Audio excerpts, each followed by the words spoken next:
All right, welcome back here to The Hill on NewsNation. So the latest chapter in the NCAA saga of paying student athletes now taking place in the state of Virginia, where the governor there, Glenn Youngkin, has signed an historic NIL law that could change college sports landscape.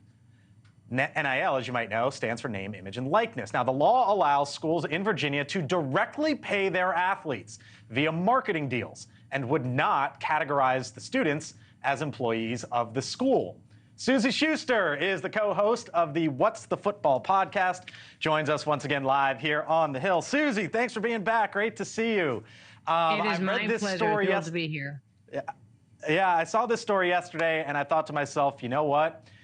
The arms race in college sports is on, and this is just the latest chapter now that universities in a state are directly allowed to pay the kids in the athletic programs.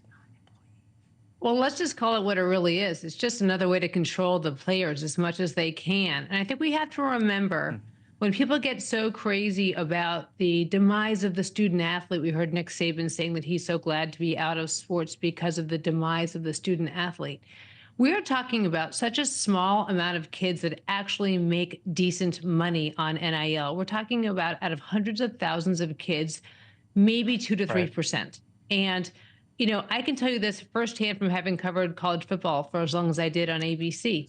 These kids make, they get the smallest stipend for food. Half the kids are basically making their way into any cafeteria that's open to get the food later in the day or at night or after practice. Yeah. So, you know, the boosters are going to be the one that funnels this money through the school. I think you're going to see very few schools when the laws do follow Virginia, and they will.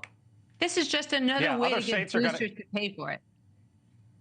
The Virginia said it was their obligation to have elite sports programs, or to essentially do this. They're not wrong, right?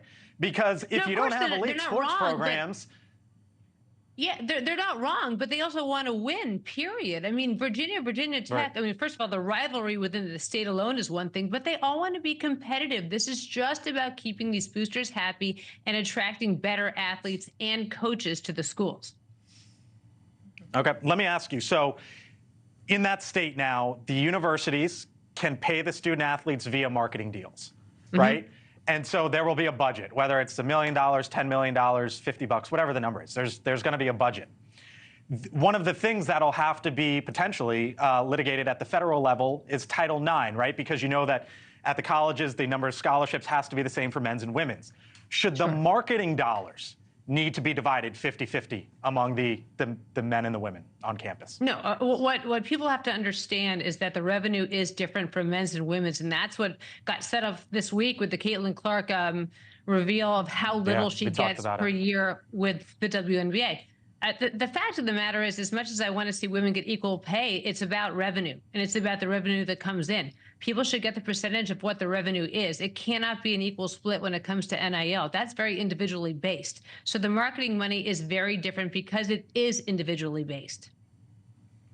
All right. Suzy, I haven't talked to you since then. Congrats on being a national champion. Go Blue. We'll talk to you next time. Thanks so much. Slid that one in. All right. See you. Thank you for watching. And make sure you go to joinnn.com to find NewsNation on your television provider. And don't forget to click the red subscribe button below to get more of NewsNation's fact-driven, unbiased coverage.